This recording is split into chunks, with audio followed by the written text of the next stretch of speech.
George Lucas shot parts of the original Star Wars movie here in Tunisia in the late 1970s.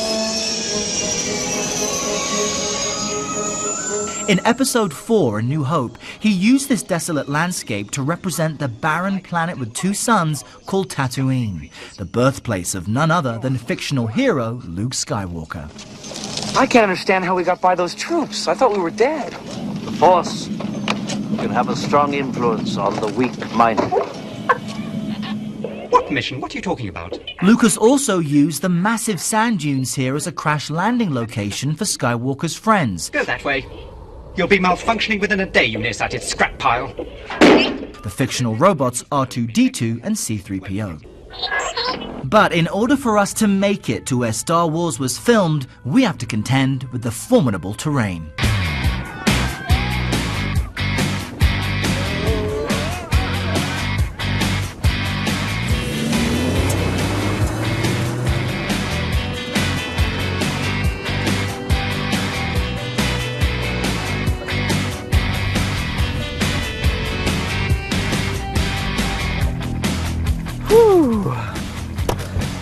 Okay, man, I have to tell you, that was an awesome dash through the desert. And I found out while we were driving that the man behind the wheel, Tahir here, how are you, sir, is a former rally driver here in Tunisia, hence all of the tricks. Another interesting note, check this out. When George Lucas was here filming the Star Wars movies, Tahir was his personal driver. Here's the proof, and that's why he knew exactly where to go so we could explore some of the sets which are still here. Join me inside, Tahir. Let's see what we can find out. This is Mos Espa, the fictional village at the center of Luke Skywalker's world. There's not much left of the original sets built more than 30 years ago. But at the turn of this century, when George Lucas filmed the newer Star Wars prequels, he returned to Tunisia and built what we see today.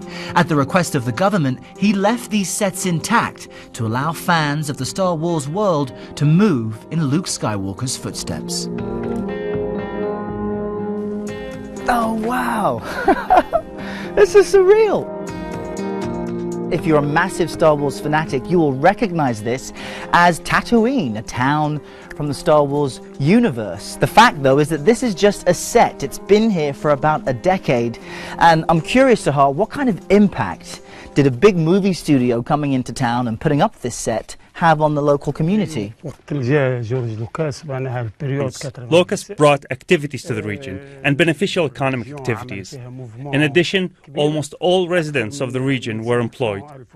More than 1,500 background actors, cars, travel agencies, from 40 to 50 vehicles were moving back and forth. He brought a lot of energy. 76 Jules, say to A camera. Hey, you!